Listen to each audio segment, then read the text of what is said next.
किसी महापुरुष ने एक बात कही थी कि पहले वो आपको इग्नोर करेंगे, फिर वो आप पर हंसेंगे, फिर वो आपसे लड़ेंगे और अंततः आप जीत जाएंगे। जीवन में हमेशा जब भी आप कुछ नया करना चाहते हैं, जब कुछ भी कुछ नया करने जाएंगे, तो आप देखेंगे कि लोग ऐसे ही रिएक्ट करेंगे। आप सोचें कि सबके सब आपके साथ खड़े हो जाएंगे, सबके सब आपके समर्थन में आ जाएंगे, आपको सपोर्ट करेंगे, तो ऐसा कभी नहीं होने वाला। आप चाहे कोई भी काम करें, चाहे किसी स्तर का काम करें, किसी भी लेवल पे जाके करें, चाहे वो दुनिया का सबसे पवित्र काम हो, जिसका पुराणों में विवरण हो, जिसका वेदों में उल्लेख हो, तब भी लोग उसका विरोध करेंगे। ये दुनिया ऐसी ही है बाबू, इसका आप कुछ नहीं कर सकते। युगों युगों से भांति भांति के विचित्र प्राणी इस दुनिया में आपको आसपास मिल जाएंगे। आज जो आपको रामू दिख रहा है, दूसरी जगह चले जाएंगे तो उसका नाम श्यामू होगा, उसका नाम अब्दुल होगा, कुछ जोसेफ होगा, कुछ भी होगा।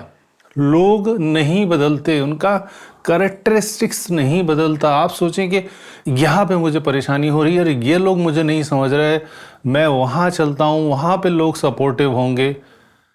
कभी भी दुनिया के एक छोर से दूसरे छोर की दूरी तय कर लीजिए, कभी भी ऐसा आपको, कभी भी ऐसा समाज नहीं मिलेगा, ऐसी दुनिया नहीं मिलेगी, ऐसे लोगों का आपको कम्युनिटी नहीं मिलेगी जो आपको सपोर्ट करें पूरे के पूरे 100%। और भले से ही आप बहुत बहुत ही उत्तम दर्जे का काम कर रहे हो, आपको मालूम हो, आप फुल्ली कन्विंस्ड हो, और जो भी काम करने जा रहे हो आपने पूरी प्लानिंग से काम कर रहे हो, आपने पूरा सोच समझ के सब ठोक बजा के सब कुछ आपने निर्धारित किया हुआ है, और आपको मालूम है जब मैं ये गोल अचीव कर लूँगा तो उसके ये फ़ायदे होंगे, सर्टेनली होंगे, मतलब उसमें डाउट ही नहीं है लेश मात्र का। उसके बावजूद भी दुनिया आपको सपोर्ट नहीं करेगी। अगर वो थोड़ा सा डावाडोल वाली स्थिति वाला काम कर रहे हो तो भूल ही जाओ, और आउट ऑफ द बॉक्स कर रहे हो। आउट ऑफ द बॉक्स हमेशा चीजें होती हैं, क्योंकि लोगों को ढर्रे पे चलने की आदत है। मतलब अभी 100% नहीं बोल रहा हूं मैं, 100% तो सपोर्ट करेंगे नहीं। जो लोग भी सपोर्टिव भी दिखते हैं आपको डेडिकेटेडली, चाहे आपके आपके रिलेशन की वजह से, चाहे आपकी प्रेम की वजह से, व्यक्तिगत आपके संबंध इतने अच्छे हैं कि वो आपका सपोर्ट करेंगे केवल आपके लिए कि भैया ये कर रहा है तो ठीक है यार, जो भी कर रहा है उस पर हमें बिल्कुल बिलीव नहीं है, लेकिन ये कर रहा है तो भाई मान लेते हैं कि ये सही कर रहा होगा, इस पे हमें विश्वास है, ये आदमी मुझे पसंद है। उसके बावजूद भी वो भी सपोर्ट तब करेंगे जब उन्हें लगेगा कि हाँ ये चीज समाज द्वारा एक्सेप्टेड है। उसके बावजूद भी आप देखेंगे कि उसमें भी वही लोग बार बार आपके लिए एक रुकावट पैदा करेंगे, जिन लोगों को आप समर्थन समझते थे शुरू में, जिन लोगों को आप जानते थे कि ये तो लास्ट मोमेंट तक मेरे साथ खड़ा होगा, उसके बावजूद भी वो लोग ही गाहे बगाहे बैकडोर से इधर से उधर से आपके विरोधियों को इकट्ठा करना शुरू कर देंगे। और समस्या यह है, जब भी हम कोई काम करने जाते हैं तो हमें लोगों का एग्रीमेंट चाहिए। हम कैसे जान पाएंगे कि ये चीज़ अच्छी है, ये चीज़ बुरी है, और इस पे कितने लोगों का एक वोटिंग आ रही है, कितने लोग इसे पसंद कर रहे हैं। जब जब इस ट्रैप में आप फंसते हैं तब तक आपको बहुत बहुत ज़्यादा मुसीबत झेलनी पड़ेगी, मतलब बहुत बड़ा कलेजा चाहिए, क्योंकि क्रांतियां ऐसे ही नहीं हो जाती। एक व्यक्ति खड़ा हो और फिर उसको स्टेप बाय स्टेप, जो मैंने 3 स्टेप बताया ना, कि पहले लोग आपको इग्नोर करेंगे, और जब इग्नोरेंस होती है समाज में, लोग आपको, आप जब उस चीज़ में डिस्कस करना जाते हैं, लोग बाग बिल्कुल इग्नोर कर देते हैं, यार ये तो आदमी एग्जिस्ट ही नहीं करता, ये बोल रहा है हम सुन ही नहीं रहे हैं। आप बार बार वो डिस्कस करना चाहते हो, उसके बारे में लोगों को कन्विंस करना चाहते हो, लेकिन nobody is listening to you. So वो स्टेप ही अपने आप में तोड़ने के लिए बहुत होता है। उसके बाद का स्टेप कि आपने जैसे तैसे उस स्टेप को आगे कैरी फॉरवर्ड किया, आपने परवाह नहीं की कि लोग भैया मुझे इग्नोर कर रहे हैं, कोई बात नहीं, मैं आगे बढ़ता हूं अकेले। दूसरे स्टेप पे लोग आपका जब आपको ट्रोल करने लगते हैं, यार देखो जहाँ से आप जा रहे हो आपके पीछे आपको समझ में आता है ये लोग मेरे ऊपर हंस रहे थे, अभी अभी बाहर जो बैठे हुए हैं लोग वो मेरे ऊपर हंस रहे हैं, मेरे बारे में ही डिस्कशन चल रहा है चारों तरफ, लेकिन जैसे ही मैं जाता हूँ वो लोग चुप हो जाते हैं या कई लोग मुखर होकर मेरे सामने भी बोल देते हैं, मेरा मजाक उड़ाया जा रहा है, मुझे कार्टून समझा जा रहा है, मेरे को बुद्धू समझा जा रहा है, फूल समझा जा रहा है बेसिकली, कि यार ये तो निकल गया भाई, ये तो कुछ कुछ नहीं करेगा, ये तो डब्बा है, बिल्कुल गड्ढा निकलेगा, देखना तब मज़ा आएगा। तो पीपल आर वेटिंग कि भैया यू जस्ट गॉट फेल्ड। वो मानते हैं कि आप असफल होंगे ही होंगे अपने आधार पे, क्योंकि उन्होंने उस चीज़ को देखा नहीं है कभी। आप जो निर्णय ले रहे हो, आप जो काम कर रहे हो, उस चीज़ को उन्होंने होते हुए देखा ही नहीं है, तो उनको मालूम नहीं है आगे जाके रिजल्ट क्या होगा। लेकिन ये उन्हें मालूम है क्योंकि जिस ढर्रे में वो जीते चले आए हैं, जिस तरीके से ही उन्होंने जीवन को चलते हुए देखा है, वो उसके ना इधर जाते हैं ना उधर जाते हैं, ब्लाइंड लगाए हुए हैं घोड़े की तरह। तो उनको लगता है नहीं वही तरीका ठीक है। और ये हर स्तर पे होता है, हर एज ग्रुप पे होता है और जीवन पर्यंत होता रहता है। तो दूसरा स्टेप भी था जो इतना मुश्किल है, जब लोग हंसते हैं ना भाई टूट जाता है आदमी। पहले स्टेप से जैसे तैसे अगर निकल के आ भी गए हैं आप और कोई बड़ा निर्णय ले रहे हैं जीवन में, तो आप समझ लीजिए सेकंड स्टेप आपको तोड़ के रख देगा एकदम। उसका विचार ही तोड़ के रख देता है यार। जब ये घटना हो तो बहुत बड़ी बात है, लेकिन जब ये विचार भी आपके मन में आता है कि लोग हंसेंगे, और मैंने थोड़ा सा डिस्कशन के लिए बात आगे बढ़ाई थी, और देखो इसका रिस्पॉन्स चलो चेक कर लेते हैं ये कैसा बिहेव करेगा इस बारे में। वैसे उस टेस्टिंग में जब आपकी बखियाँ उधेड़ दी जाती हैं, अरे यार कैसी बातें कर रहा है यार, अजीब इंसान है, पागल टाइप की बातें कर रहा है यार, छोड़ यार, मूर्ख है क्या, हंसी आ रही है तेरी बातों पे, इतना सुनने में तो टूट जाएगा आदमी। हो गई टेस्टिंग, पता चल गया आपको, ये आपकी बखियां उधेड़ देता है।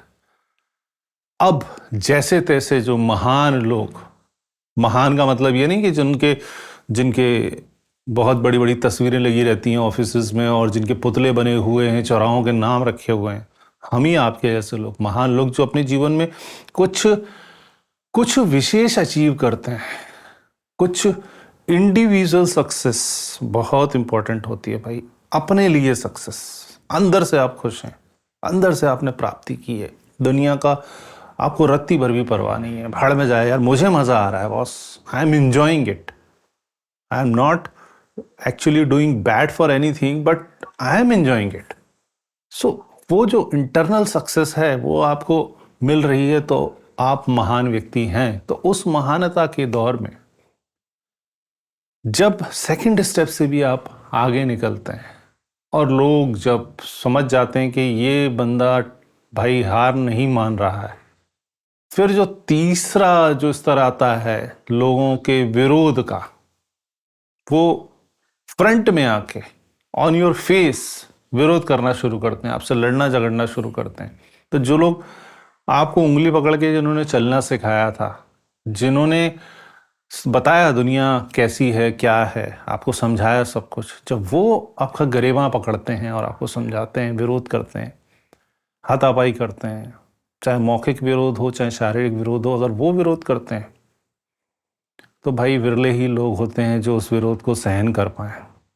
मेरी बात आप तक पहुंच रही होगी क्योंकि मुझे मालूम है आप अपनी परिस्थिति को इसमें जोड़ के देख रहे हैं, इसीलिए मैंने सामान्य किया है चीज़ों को, वरना एक सब्जेक्ट को लेता तो चीज़ें फिर एक सीमित दायरे में समाप्त हो जाती हैं। तो जब अपने विरोध करते हैं, वरना दुनिया है क्या, आपके अकेले की तो दुनिया नहीं है, दुनिया तो आपके अपनों से बनती है, और हमारी दुनिया देखा जाए तो चंद लोगों से ही घिरी रहती है, गिनती के लोग जो उंगलियों पे गिने जा सकते हैं। तो तीसरा स्तर जैसा गेम्स में होता है ना, फर्स्ट स्टेप आपने पार किया, उसकी कठिनाई कम थी, फिर दूसरे स्टेज की कठिनाई थोड़ी बढ़ गई, फिर तीसरे स्टेज की कठिनाई तो इस स्तर की होती है कि उसमें सरवाइव करना बहुत मुश्किल होता है। लेकिन आपने देखा होगा कि गेम में अल्टीमेटली हमको एक बार हम जब वो पार कर लेते हैं तो हमको वो स्टेज बहुत आसान लगने लगती है। जीवन में भी यही होता है, जो क्लास हम पास कर चुके होते हैं, अब पीछे मुड़ के देखेंगे तो लगता है यार, जो 11th के बच्चे से पूछो यार 11th बहुत कठिन है, और 12th वाले से बोलो तो वो कहेंगे 11th सरल थी यार, ये 12th बहुत कठिन है। और 10th वाले बच्चे से बोलोगे तो वो कहेगा भाई 9th बहुत सरल थी, 10th कठिन है। जबकि 11th वाला बोल रहा है कि 10th बहुत कठिन है, 10th बहुत सरल थी, sorry. So it is comparative चीज़। जो आप आगे बढ़ जाते हो तो पीछे की चीज़ें पास्ट में, क्योंकि बहुत ज़्यादा अनसर्टेनिटी नहीं होती, पास्ट फिक्स्ड है, फ्रीज होके समाप्त हो चुका, इसलिए आपको उसमें कोई खतरा महसूस नहीं होता। प्रेजेंट चल रहा है, आपको नहीं मालूम क्या चलेगा क्या नहीं चलेगा। और फ्यूचर जिसको लेके हमेशा डर व्याप्त रहता है कि अब मैं आगे क्या करूँगा, मेरा आगे क्या होगा, वो तो किसी को भी नहीं मालूम। अल्टीमेटली जब तीसरे स्टेज पे जो भी चंद लोग बच जाते हैं वो भी टूट के बैठ जाते हैं, क्योंकि उसके बाद ही विजय शुरू होती है। अंततोगत्वा आप जीतेंगे। उस पागलपन को अगर आपने अपने अंदर जीवित रखा, बचपन में स्कूल टाइम के डेज को अगर याद करता हूं तो हो, अब अच्छाई या बुराई सब्जेक्टिव मैटर है कि ये चीज़ अच्छी थी कि वो चीज़ बुरी थी, क्योंकि सामाजिक दायरे चेंज होते रहते हैं। लेकिन सिंपल चीज़ों को समझाता हूँ कि स्कूल में एक बच्चा था जो पढ़ता रहता था, वही सरसों का तेल लगा के बाल एकदम चिपका के आता था, बढ़िया पढ़ता ही रहता था। उसे किताबों के अलावा दुनिया में कुछ दिखाई नहीं देता था। जैसे पढ़ाकू, या हमारे टाइम पे कोई चश्मा लगाते थे तो एंटीना बोलते थे हम लोग, आजकल शायद चेंज हो गए होंगे शब्द। तो भाई वो पढ़ता रहता था और हम लोगों को खेलने का शौक था, थोड़ा बाहर निकलते थे। इनफैक्ट लंच में तो बेसिकली थोड़ा सा हैप्पी गो लकी और लोगों के साथ हंसी ठिठोली वगैरह चालू हो जाती थी। तो वो बट्टा बेंच पे ही बैठा रहता था और अपना उसने टिफ़िन खाया नहीं खाया पता नहीं, लेकिन अक्सर जब भी क्लास में झांक के देखो पूरी क्लास खाली, वो अपनी बेंच पे किताब निकाल के बैग से पढ़ता रहता था। तब हमें वो पागल लगता था, ऑब्वियसली उसे हम पागल लगते होंगे। तो वो चीज़ें तो हमेशा चलती रहती हैं जीवन भर, कि आप चाहे कोई भी काम करो, लोग बाग आपको पागल समझेंगे अगर आपने अतिरेक में उस चीज़ को फॉलो करना शुरू कर दिया। हाँ, अब रिजल्ट भी बता देता हूँ कि भैया उस बंदे का हुआ क्या, क्योंकि क्यूरियोसिटी आपको होगी। तो भैया फाइनली उसने एम्स में सिलेक्शन ले लिया था उस साल। So that is a different story all together. पूरे सिटी में टॉप किया था, ब्ला ब्ला। और हमारा जो स्टेट एग्जामिनेशन बोर्ड जो था, मेडिकल एंट्रेंस, उसमें टॉप किया था उस बंदे ने। और बाकी मैं तो आपके सामने हुई। फाइनली बात जो मुद्दे की थी वो यही है कि आप कुछ भी करें, कुछ भी ऐसा करेंगे जो धारा के विपरीत है या जिसमें आप बहुत ज़्यादा कन्विंस हैं, उसे पागलपन की श्रेणी में ही रखा जाएगा। लोग बाग इग्नोर भी इसलिए करेंगे आपका पागलपन दूर हो जाए। लोग बाग आप पे हंसेंगे भी, जिससे आपको लगे कि यार you are doing some unusual thing और आप पागल हैं, थोड़ा सामान्य लोगों में आ जाइए। तो वो पागलपन को आपको काउंटर किया जा रहा है, आपके पागलपन को आपको एहसास दिलाया जा रहा है कि आप पागल हो चुके हैं। तीसरा, जब बात मारपीट पे आ जाए, विरोध पे आ जाए, लड़ने पे आ जाए, तो ये अब आपको बिल्कुल, चूंकि आप समझ नहीं रहे हैं, तो आपको अब शारीरिक हिंसा, मानसिक हिंसा से आपको समझाया जाए कि आप पागल मत बनिए, ये मैडनेस छोड़ दीजिए।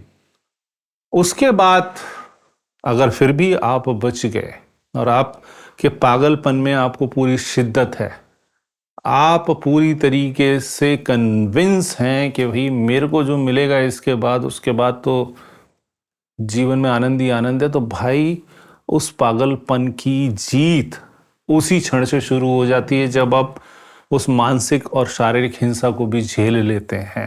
जीवन में सारे बड़े काम उसी पागलपन ने किए हैं। ज़रूरी नहीं है कि उन सब लोगों का नाम आपको मालूम हो या बहुत ज़्यादा फेमस पर्सनैलिटी हो, और वो बहुत ज़्यादा अहमियत भी नहीं रखता वो सब कुछ। आप ध्यान से देखेंगे तो आपको बात समझ में आएगी। तो इस पागलपन को अपने अंदर जीवित रखिए। जब आपको लगता है कि मेरे आइडिया में, मेरे थॉट में, मेरे इस प्लान में कुछ भी गलती नहीं है, ये फूल प्रूफ प्लान है और मैं इतना ज़्यादा कन्विंस हूँ कि इसमें मैं आगे बढ़ूँगा, भले ही ये मैं शायद दुनिया का पहला व्यक्ति हूँ ये कर रहा हूँ, मेरे परिवार का मैं पहला व्यक्ति हूँ, मेरे खानदान का पहला व्यक्ति हूँ, मेरे समाज का पहला व्यक्ति हूँ, उसके बावजूद भी उस पागलपन से आप पूरी तरह कन्विंस हैं, तो ये पागलपन आपको जीवन भर रखना पड़ेगा, क्योंकि ऐसी परिस्थितियाँ आती रहेंगी। आपको कसौटी पे कसा जाएगा, आपके पागलपन को टेस्ट किया जाएगा और देखा जाएगा कि आप उस भीड़ का हिस्सा बन चुके हो क्या, जो पब्लिक पागल नहीं है, सो कॉल्ड पागल नहीं है, सामान्य है, नॉर्मल है, जो ढर्रे पे जी रही है। तो आप भाई उस कैटेगरी में फॉल करना चाहते हो, खींचेगी वो पब्लिक बार बार आपको। अगर आप अपने पागलपन के साथ पूर्ण विश्वास रखते हैं तो आगे बढ़ते जाइए। सफलता आपकी है, आपकी ही मुट्ठी में वो सफलता रहेगी। जिएंगे उस सफलता को, जीतेंगे उस सफलता को और अवश्य ही आगे बढ़ते जाएंगे।